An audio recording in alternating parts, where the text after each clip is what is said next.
my name's Lindsay, and thanks for watching today. Before we get started, we wanted to fill you in on our church. Here at Grace, we have a mission and a purpose. Our goal is to help people discover truth, decide on Jesus, demonstrate change, and deploy for others. If you're looking for a church, we would love for you to come and be a part of what God is doing here at Grace. You can check us out on Facebook, Instagram, or YouTube. We would also like to invite you to one of our Sunday morning services. Check out ohiograce.com for a list of campuses and service times in your area. We have a great time gathering for music, hanging out, and learning about who God is and how that affects our lives. Thanks for watching, and we hope to see you here next week at Grace. Well, as I pulled in to the parking lot today, I realized, I was like, whoa, hold up. It's the 29th, of September, which means it's actually 5 years ago today, we launched our campus here in Tiffin. And so just kind of crazy to think about. It's weird. Doesn't seem like 5 years ago. And some of you guys were here for that launch Sunday. Most of you were not, which is awesome. That's how we want it. But as we look around, and if you were part of our 200-person launch team and put in a bunch of work to make this happen, it's crazy to look around, and it's fun for us to look around and see what God has done here, because this doesn't happen everywhere, and God has used our hard work more than I could have ever had imagined, and so it's just fun to see. And we're not done yet, right? I mean, we got a lot of work to do here, and we will be talking about that this winter, and so that's the topic for another day. And so today, we are going to be talking about our friendships and relationships. We're going to continue on in our talk about those, because if we're honest with ourselves, and I hope you are, our friendships and our relationships are broken. None of us are experts on that type of thing, and that's been the case since the very beginning. Adam and Eve, they had relationship issues together. They were the only two people at one point on the planet. They had relationship issues. The next generation, Cain and Abel, they had major relationship issues all the way down the line to us. Every single one of us, we all struggle with relationships. And if you're sitting there and you're like, I don't really have any issues with anybody right now, or I've never really had any issues within my relationships, I'm just saying either you're lying to yourself or you have no true friends, So you can pick whichever one you want the best, but it's just true. All right, now, one of the ways that our relationships and our friendships break down is that we find those who we have relationships with to sometimes, once in a while, maybe for some people all the time, I don't know, but sometimes we find the people that we are in relationships with to be too judgmental, Have you ever felt that before? We're like, hey, why are you judging me? Hey, why are you all over me? I remember in high school, I had this friend that she always commented every single time whenever we were trying to make like plans, or hey, we're gonna meet here at 5 or whatever. She would always make some snarky comment that would be like, well, because I had a reputation of being late, But she was always like, well, if we're gonna meet at 5, we might as well meet at 5:30, because we all know Zach's gonna be late. She would say things like that all the time, and it was so frustrating. Zach's not gonna be on time, because I'm like, here's the deal. You are judging me before I even have the opportunity to do the thing that you think that I'm gonna do. At least give me the shot to not be late. You get what I'm saying? After I'm late, that's totally fine. You can dog me. All right, that makes sense. That seems fair even.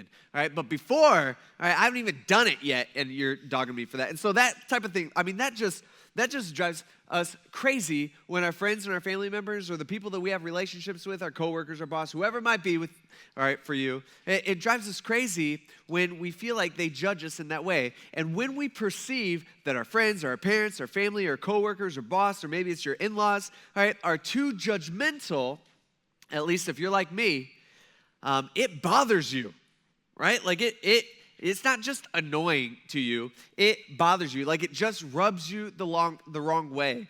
And many times, what we end up doing is we react to that, and we push back. And sometimes we do this if we're Christians, if we're a really good Christian, we'll do this quoting Jesus. So we'll use Jesus to get back at him. This is what we say, We quote verses like Matthew 7.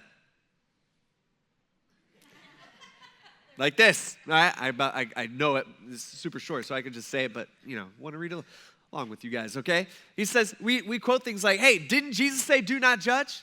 right? Didn't Jesus say like we shouldn't judge? Who are you to judge? Stop being so judgmental. We quote verses like do not judge so that you won't be judged. And that's usually where we stop. If we're a good Christian, that's where we stop right there. If we're not a Christian, all right, this is probably the most overused, most well-known verse in all of the Bible for someone who's not a believer. All right, the problem is when you're reading the Bible, right, you need to read more than one sentence, okay? That's what makes sense.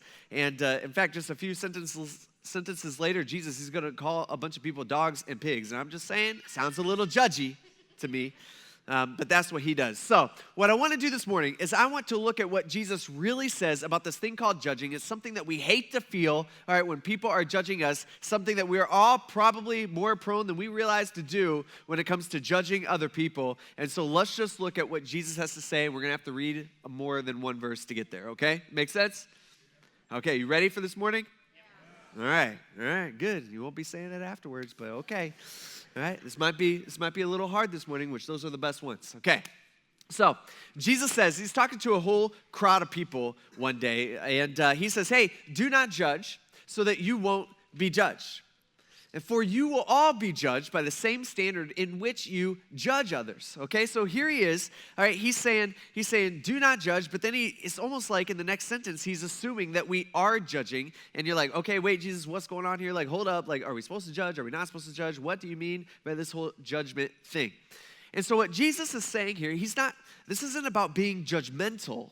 What he's talking about in the second part, this is about exercising good judgment. Now, I'm going to attempt to kind of define the differences between these. And this is just kind of how my mind works. So maybe, yours is different.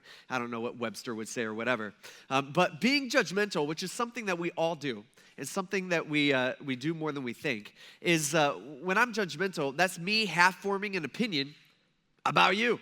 Okay, in order to do that, I have to make a bunch of assumptions that I feel like I know about you. I have to make some assumptions about what I think you're thinking and what's going on inside, right? And those assumptions, they might be true, maybe not, right? But every time we do this, when we or somebody else are judgmental, what we're doing is we look down upon others. Like it just kind of comes along with the territory. We always, when we are judgmental towards other people, we always view ourselves as better, all right? We think to ourselves, I'm better at this, I'm better at that, all right? I'm better in this certain area. Maybe there's people in your life that you're looking at, and you're like, man, I think like I'm looking at your whole body of work here. I'm looking at your whole life, and you're like, man, I just think I'm better at life than you, like at everything. Right? See, that is what we do. That is being judgmental, and that's the part that we are not, that's the first part that we are not to do. We are not to judge in that way. Now, exercising good judgment is different. Right? Exercising good judgment is something that we're going to see today that is meant to not only help ourselves choose between what's right and wrong and things like that, what's best for our life, but also to help the people that we are in relationships with. How many guys watched the Olympics this past summer? Okay, a few people. How many guys watched the break dancing? All right, you know what I'm talking about? A lot of us do. Okay, that lady from Australia who was the break dancer, and you're like, is that break dancing? Is that flopping around? You get what I'm saying? Like a lot of us, we've seen the videos. What's crazy to me is when I see that, like when I saw that, I'm like, what is going on? Like it almost feels like a joke, like she's mocking the whole thing, and you're like, no, she's serious. You see that, and it's just like the question I have, I'm like, where were her friends? You know what I mean? Like, where were the people in her life to say, hey, I get you're passionate about this. Like I get you really want to do this, and I get on the inside you're good at this, but I don't know if this is for you, or I don't know if this is where you should be going. I don't know if this is the thing that you should be doing. How do your friends let you do that? It's kind of the question that kind of pops up in my mind. Like, and here's this poor lady, she got the whole world mocking her, this past summer. Like everybody is, and it's just like where were her friends? See, good judgment helps us, when we have those things in our life, helps us stop things like that because we have people in our life that kind of point those things out, right? Good judgment is different. Good judgment is more of a black and white thing, All right, good judgment is something that we use based on facts and based on what's true and what's false, or what's good for you versus what's bad for you, or what's right and wrong. And for those of us who are Christians in here, for us, right, really the main thing that we need to be thinking about when it comes to exercising good judgment is that we are looking at, in light of what God has called me to do with my life, or what is the best thing for me to do, right? Like in light of what God has called me to do in my life, what is the best thing for them to do? The question is, what does God say, right? And what does God want? See, us taking into account the way that God has called us to live our life, that's not being judgmental, right? But exercising good judgment, which Jesus is telling us to actually do. But exercising good judgment within our relationships, as we all know, can be messy, and it can cause issues, and it's hard, and so I think Jesus got that. Like, I think Jesus understands that, and so he tries to illustrate this. He illustrates this, and I'm guessing when he does this, all right, picture this big crowd of people in front of him, and he does this. I think he does this kind of smiling. He's kind of joking around. He's having a good time as he's telling them, as he's talking about judging. And the way he does this is he asks a question. He says, "Hey, all right, let me ask you a question, okay?" He says, "Why do you look at the splinter in your brother's eye?" Now, I don't like the word splinter, because even thinking about a splinter in your eye just kind of freaks me out. You get what I'm saying? Like, it makes my eyes hurt. And so I think a better word, in fact, I think a better word overall, not just because that one hurts me, is the word speck, okay? We've all had a speck in our eye. Something in your eye, you can call it whatever you want. Speck, okay, whatever, all right? So picture it like speck. He says, why do you look at the speck in your brother's eye? Why do you look at this tiny little thing in your brother's eye? All right? Although for us, when we look at other people, and he's relating the speck to something in somebody's life, all right, that is not right, something in somebody's life that should not be there, something in somebody's life that is what the Bible would call sin, that's not good for them. And so for us, when we look at other people, we see how they've wronged us, or we see the things in their life that we're like, wow, that should not be there. All right, for us, as we look at other people, if you're like me, it never looks like a speck to us. Have you noticed that? I mean, we never look at somebody and say, oh, that's just not that big of a deal, that's not a speck. No, for us, and if we were there with Jesus that day, I mean, we would just be like, Jesus, no. No, that's not a small thing that they did. Jesus, this is a big deal. This is not a speck. She left me. He didn't do what he promised, all right? They stole my idea. They humiliated me. And Jesus, this is not the first time that this has happened, all right? This is a problem. See, for us, when we look at other people, and we, especially if they've wronged us somehow, but when we look at other people, we see the things in their life that should not be there. It always feels like, to us, more than a splinter or a speck to us. But that's what Jesus calls it. He says, why do you look at the speck in your brother's eye, but you don't notice the beam of wood in your own eye? See, by the way, I think Jesus was funny. All right? He's a normal guy. Like, I think Jesus is like kind of joking around. I think he's kind of laughing. I think the crowd's kind of laughing about this too, all right? Because this is the idea that he's painting. He's like, you're worried all about the speck in your friend's eye, all right? But you got this like 2x4 coming out of your head, okay? And so you're like walking around with this thing, and you don't even realize this. He's like, why do you do that? All right, you don't even notice. You got like a beam of wood, like a huge old piece of wood coming out of your face. He says, or how can you say to your brother, hey, why don't you let me take the splinter or the speck out of your eye? Which, by the way, isn't that what we do? Right? When we point out things in others' lives, like, it's easy for us to do that. Like, isn't that how we feel when others are judgmental towards us? All right, the whole idea, all right, for us, when we look at somebody else and we see their little speck and we're like, hey, why don't you let me take that out? You know, basically, it's this idea of us going to other people and being like, hey, let me fix you. Okay, some of you guys are really good at this. You're like, let me fix you. I know everything that's wrong with you. I know all your issues. You shouldn't be doing that. You shouldn't be doing this. Like, that's a problem. This is a problem. You need to take this out of your life. You know all the things, all right, that they need to do to get right, all right? And so you're like, I know where you're wrong. I know where you're off. And I know all your problems. Let me help you. Let me help you by fixing everything in your life, okay? Some of you guys, like, that's totally you. And so Jesus is like, why do you do that? Right? Why do you say to them, hey, let me take all the problems, let me point out all the problems in your eye and look.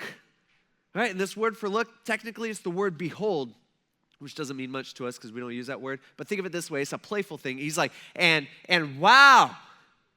Or, and looky there. Or, and what do we have here? It's a beam of wood coming out of your own eye.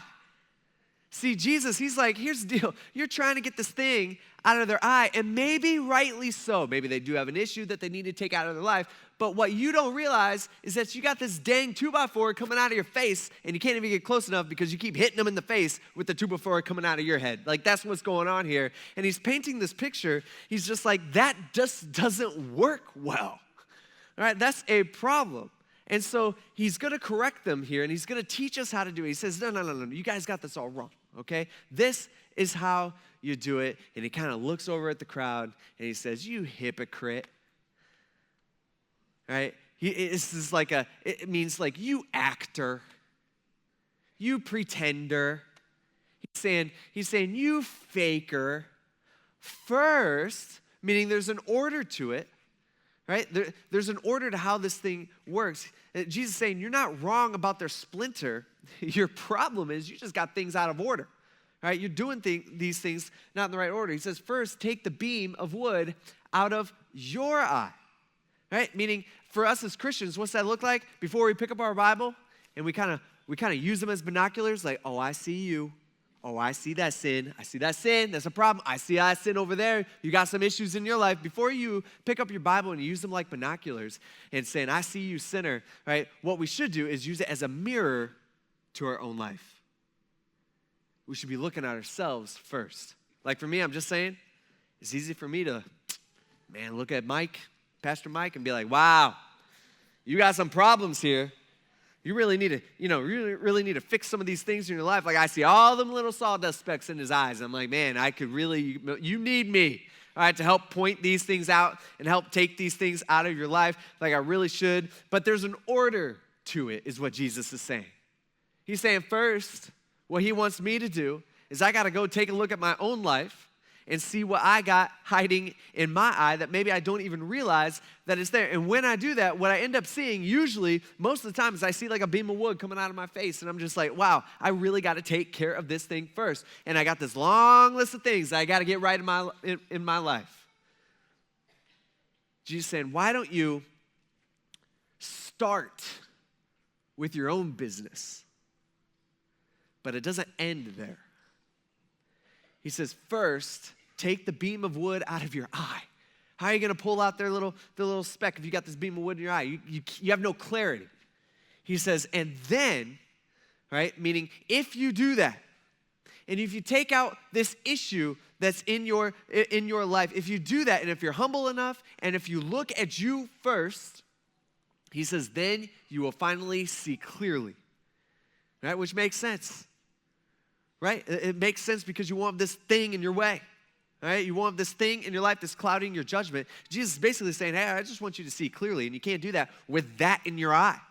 And so seeing clear, you will be able to take the speck out of your brother's eye. By the way, notice there's a second part here. Right? So of course he's saying, hey, you need to take care of your own stuff, right? You need to fix the issues in your life. But Jesus says, after you remove the speck from your life, and after you, or after you remove the 2x4 out of your life, the beam of wood, right? After you work on you, he's saying, then I want you to confront them. See, then I want you to confront your friend. Or then I want you to confront your adult son or your adult daughter. Then I want you to confront your sister. Or then I want you to confront your coworker.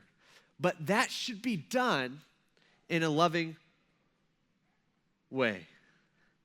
I'm just saying, like if I got something in my eye and it's bothering me and I come up to you in between services, I'm like, hey man, I got this like thing. Can you help take care of this? Can you help get this speck on my eye? And you're a grown man and you pull out a crowbar out of your pocket. Just saying, number one, I respect you for that, okay? But number two, I think I'm gonna go somewhere else. Nah, I don't think I need you. Like, I'm gonna find another way to get this out. I don't think I want to use a crowbar. Like, think about it. Moms, like, how do you get something out of your kid's eye? Well, you're gentle with it, right? I mean, they're freaking out. Okay, what do? You're like, you carefully try to get the thing out. What you don't do is you don't smack them in the side of the head as hard as you can, hoping that it's gonna fling out. It doesn't work that way. Like, that's not the best way. And what's cool about it is we actually see this play out in the early church. One time, Paul and Peter, okay, they actually have an issue with each other. And let me kind of give you the context of what's going on. Jesus dies. Okay, this is just a few years after Jesus says these words. But Jesus dies, and he raises from the dead. He goes back up to heaven, and he starts this thing called the church. By the way, the church is not this building. Okay, the church is the followers of Jesus doing life together. Okay, so it's the people who have given their lives to Jesus and have surrendered to him at some point in their life. All right, we are the church. Okay, not this. And so the church was this cool new thing that was for everybody. All right, now for us, we live in America, and so we're automatically, ever since we're like little kids, we're taught like, we're all equals and stuff like that, which is good and true. All right, but for back then, all right, for the Jewish people specifically, this whole idea that the church is for everybody, I mean, this was new. And it was kind of hard to grapple with. It was like, whoa. All of a sudden, the non-Jewish people on par with us. And so the Jewish people kind of struggled with this, at least at the beginning, for a little while. I mean, even Peter struggled with this in different parts. And so you got Paul, he's out there, and Paul starts this church in kind of his hometown at this point called Antioch, and he's kind of doing his thing. And he's got a bunch of non-Jewish people who are a part of it, okay? And so word travels to where Peter's at. Peter's in Jerusalem, all right? So Jewish people everywhere. And Peter, he's like, man, I want to go check this out. Like, it's so crazy to me that God would save the non-Jewish people too, right? Which is us. Aren't we glad that God did that? Okay, I am. You should be too. So Peter's like, I want to see this with my own eyes. And so Paul writes to us. He tells us about this in Galatians chapter 2. He says, but when Cephas came to Antioch, all right, Cephas, just another name or just another word for Peter. So if you're Catholic, this is your favorite, okay, Peter? It says, when Peter came to Antioch, he says, I opposed him to his face. Right? He doesn't say that he tweeted about him. He didn't get on Facebook and start posting, and tagging him in some post or what most of you guys do or most of us do. He doesn't get on Facebook and writes this big, long, mean post but doesn't mention the name. Everybody reading the post knows exactly who you're talking about. You know what I'm talking about? I know you guys do this. Never mind. All right? He doesn't do that. All right? I hate Facebook. Anyway, all right? He doesn't do that. No, he opposed him to his face. To me, it's like if the world could just start doing this. All right, if we got a problem with somebody, if we just started opposing them to their faces, the world would be a heck of a lot better, okay? There would be way less fighting and just be a better thing overall instead of everybody talking about everybody behind their back and just causing all this drama, all right? He says, I didn't do that. I didn't cause drama. I didn't gossip about them. I didn't kind of complain about him to everybody else. No. I opposed him to his face because he stood condemned. The question is, what did he do? All right, what was the big thing? This is Peter. Like, what did Peter do? He says, for this is what he did. He regularly ate with the Gentiles. By the way, who's the Gentiles? Us. Okay, if you're a non-Jewish person in here, you are a Gentile, okay? That's what the Jewish people called you. He says, for he regularly ate with the Gentiles before certain men came from James, which is in Jerusalem. I'll explain all this in a second. However, when those Jewish people from Jerusalem came, right, Peter withdrew and he separated himself because he feared those from the circumcision party. All right, so what's going on here? All right, what did Peter do wrong? All right, here's what happened. Peter shows up. He's coming to check out this church in Antioch. He's pumped about it. And at first, things are going pretty well. I mean, think about it. If you were a part of the church in Antioch, like Peter's coming to visit, wouldn't you want to meet Peter? Right? Maybe not. Okay. I would. I mean, the first question would be like, dude, what was it like with Jesus? Right? Like, how was it with Jesus? What did he do? Like, tell me the stories that you guys didn't put in the Bible. Like, tell me the other stuff. Like, that's what I want to hear. I want to hear the good stuff, Tell me all that. I'd be like, dude, how was it like on the Mount of Transfiguration? You got to see Jesus in all of his glory, right? Like was he mean sometimes? Was he always nice? Was he always smiling? Like tell me about Jesus. And then I'd be like, how was it walking on water? I'd kind of like to know how that was too. Like, that's the story. That's a crazy story. And so all these people, they're all pumped to see Peter and to meet Peter, and so they throw this together, this like big old cookout. Or maybe you're from a smaller church, you call it potluck or whatever, whatever it is. All right, so they throw this big old thing together, and you got a bunch of non-Jews there, and so of course you have a bunch of non-Jewish food, which is the best food, right? It just is. So they got brats, they got ribs, they got steaks, medium rare, okay? All right, everything they got is wrapped in bacon. Everything is good. They got the lobster, right? They got all the things that a good Jewish boy wasn't allowed to eat, okay? They had everything. And so here's Peter. He comes to a little church picnic, church cookout, and he pulls up to the table, and he's got all this food sitting there, and he starts to dig in, and Peter's just like, dude, this is so good. Man, this stuff is good. I've never had this before in my entire life. I didn't know how good the Gentiles had it. Like, this is awesome, and everything is good until one day the circumcision party shows up. And there ain't no party like a circumcision party. Get what I'm saying? All right. And so these guys show up. And they show up to church because they want to see all these non-Jewish people doing their thing too. And they start teaching something. They start saying, hey, you can only be truly saved if you become fully Jewish. Right? You can't be saved unless you convert to Judaism. And by the way, that means circumcision. And so all you men out there, we got our knives ready. They're all nice and sharp. All right, we're about to throw the circumcision party tonight. You get what I'm saying? And so they're all pumped about that. And they got all these rules. You can't eat that. You can't do that. They have all these just rules. And the issue here, and where Peter's got this wrong, is that's not the gospel. All right, the gospel, we don't get to heaven by doing a bunch of rules, which, by the way, there's a bunch of churches in town, right, here in Tiffin, all over the place, all over the world, that teaches you have to do a bunch of stuff to get to heaven. That's exactly the issue that's going on here. We have not changed much, okay? And so that's not it, all right? It's not about how good we are. It's about us surrendering our lives, because I got really bad news for all of us, all right? We aren't good enough. And we never will be good enough, at least on this side of heaven, all right? So you can stop putting your stock into that. It's almost like the opposite. It's the idea of you just go and you're giving up. You're like, God, I'm not good enough. I only trust in you. It's not Jesus and, it's just Jesus, okay? So that's the issue. And so you got Peter. Peter's hanging out with these dirty Gentiles. And Peter's doing his thing until the religious people show up. And they're like, whoa, Peter, what are you doing? Why are you eating that? Peter, why are you eating with those people? Right? These religious Jews showed up. They're all judgmental. Right? They're all making all these judgment calls on all these other people. They're looking down on everybody else. Wow, I'm not like them. I would never eat that. That's against my rule. All right, I am better than all these people. That's the heart that's coming out of it. It's the judgmental heart towards these all non-Jews. And so they go to the next cookout the next day or whenever that was. And so somebody comes up. He's like, Peter, check this out. I just smoked this sausage all night, some non-Jewish people. And he hands it to Peter. And Peter's like, oh, no, I would never eat anything like that. No, that's against the rules. I'm not doing it. And he's doing it simply to try to impress his Jewish friends. And so the problem is, all right, he acts one way with this group of people, and he acts another way with that group of people, and that is messed up. All right, it is jacked up. And so here's Paul. He's watching from the table because Paul's got all his, he's eating all his bacon on the other side. He sees all this happening, and he's like, wow, that is a problem. Like, Peter is so wrong in this, and even worse, he's a leader of the church. Right? Like, he's supposed to be like leading us in this. And so he wasn't even the only one. Paul says that the rest of the Jews join in Peter's hypocrisy. And so it almost like splits the church in that sense. And so that even Barnabas was led astray by their hypocrisy. All right, Barnabas was one of Paul's really good friends. I wonder if he's writing this, if he's just like, man, Barnabas was even messed up in this. I mean, Barnabas was the guy who covered for Paul when Paul first became a Christian, because when Paul first became a Christian, actually, he was the guy that was hunting down all the other Christians and trying to kill them all. All right? Not cool, by the way. And so when he becomes a Christian, all the other Christians were like, well, I don't want to hang out with that guy. He might kill me. You get what I'm saying?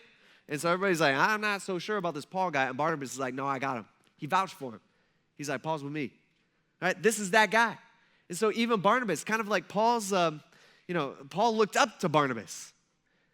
He's like, even he was led astray by their hypocrisy. And so when I saw that they were deviating from the truth of the gospel, that, by the way, is exercising good judgment. That is what we're always looking, not just even within our own life, which is first, but also within the lives of the people around us. We're always trying to figure out, hey, are they living their life correctly in the sense of are they deviating from the truth of the gospel? Because if they are, then what they're doing is actually not good for them. And because we care about them, we should be able to point that out. We should be bold enough and gentle enough to point that out. And so that's exactly what Paul does. So he goes and he tells Peter in front of everybody, in front of the whole crowd. He says, hey man, if you're a Jew and you live like a Gentile sometimes, because I've seen the foods that you eat and stuff, like you were one of us. He says, how can you compel the Gentiles to live like Jews? Like how, you can't play it both ways, Peter.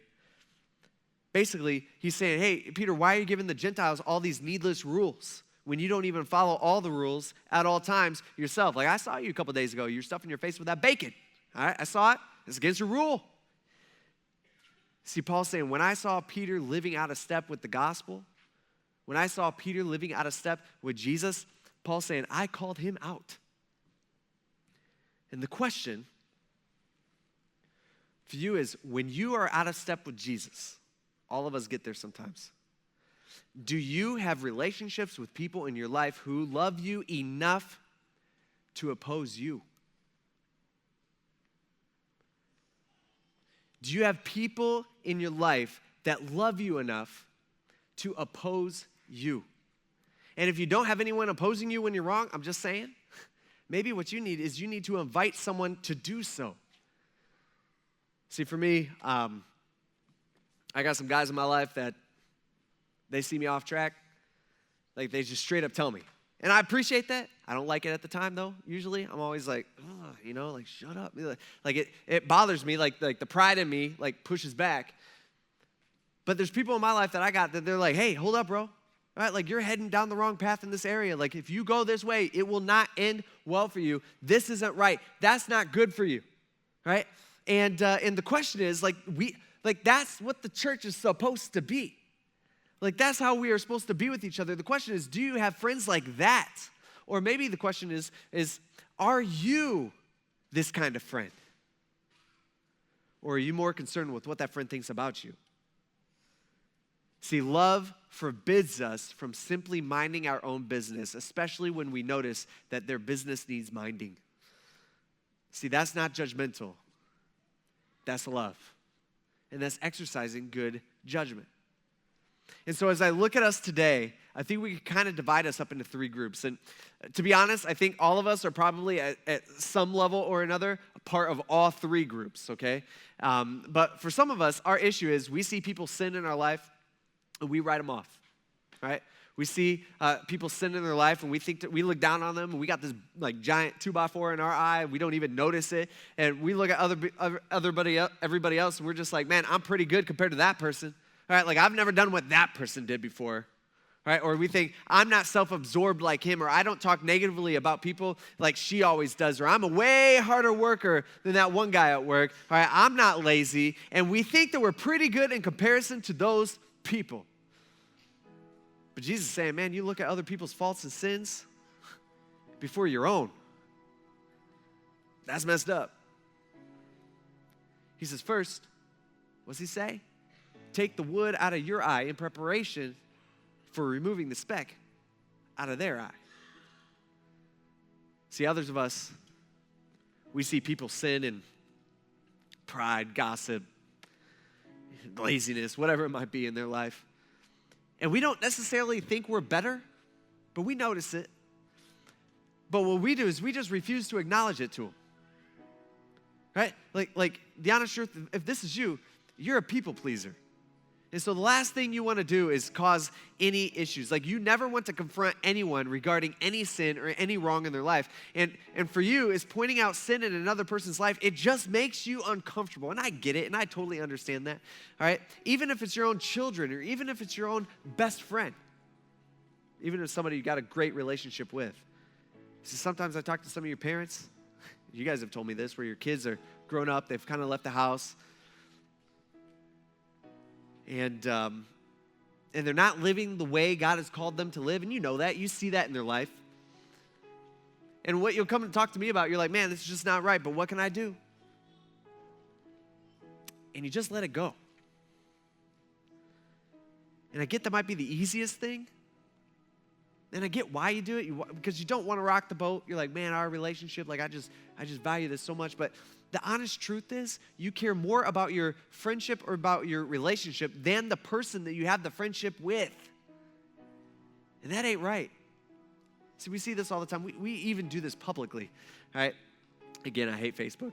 But think about like Facebook. You got some lady, she's cheating on her husband. She posts a picture on Facebook and, making dinner with my boyfriend or whoever. And what do? We like. Or the guy cheating on his wife, he posts a picture, had a great night with this so-and-so last night, and we go like, right? Or there's a couple maybe who's just recently got a divorce and they post big old thing like, wow, starting a new chapter in my life. I got this going on. I got that going on. What do? Like. We have friends that are partying out the night before and, they're getting drunk and doing things that they shouldn't be doing. And what do? We like. Some of us, probably even, this happens probably more than the rest of them, they get on Facebook and they start like venting. So they're just like complaining about all these different little things. And we're like, a lot of us, you might even agree with it. And what do? We like. When we're doing that, instead of confronting sin in that person's life, saying, hey, you shouldn't be doing this publicly. Like that's not what we've talked about the last few weeks, right? Instead of doing that, right, what we're actually doing is we're encouraging them to do it. See, some of you guys, we're people pleasers, and it's not good. It's not good for them. It's not good for us. And we are ignoring Jesus telling us to take the speck out of their eye. We're supposed to help them. And we're not a good friend. And the third group of people, and we probably all fall under this at sometimes, but we are someone in our life has pointed out our sin. And we refuse to listen. And you know how you tell? It's because when someone ever offers any suggestion or any they try to gently correct you in your life, you get all defensive. You got all these reasons to why your thing's okay. You may have even used this verse. The Bible says, don't judge. All right, you have no right to judge me. All right, what about all your problems? Or mind your own business. But if you are completely honest with yourself, and if you were to dig down deep, right, you would know that they were actually right. You just don't want to admit it in front of them. Maybe you don't even want to admit it to yourself. But what they said was true. See, if you're serious about growing in your relationship with Jesus, man, you need others. It's just true. It's how God put it together. I wish it wasn't that way. All right, it'd be so much easier if we're just like solo. All right, but it's not how He has designed us. And so you should have friends in your life who love you enough to point out your issues. And if you have good people in your life who take the chance to point out how messed up you are, and I'm just saying, if you stiff-arm them and you get defensive, you actually might find yourself stiff-arming God, who might be using your friend to point out an area that He wants you to work on, that He wants you to fix. You see, all three groups have things that they need to work on. Some of you guys, you need to get right with God because you got this beam of wood in your eye. Some of us, we need to confront those who we love. And the attitude behind that is not a judgmental attitude. The attitude is, you might get mad at me, but I love you more than what you think about me. Some of you guys got people that you care about in your life, that you really care about, that you need to send a text to this afternoon, or you need to pick up the phone and call and have a conversation with this afternoon, gently opposing them. And still others of us, before we get all worried about our little feelings getting hurt, we need to listen to the people who are pointing out the things in our life that are out of step with God. We need to take it serious. And we need to thank them for that instead of getting all offended. So that's what we need to work on this week. And it's tough and it's hard, and it's awkward, but it's what Jesus tells us to do. And our relationships will be better because of it. Let's pray. God, we thank you for telling us how to do relationships. Relationships, something that you invented, you made. We all got them. Some of them not good.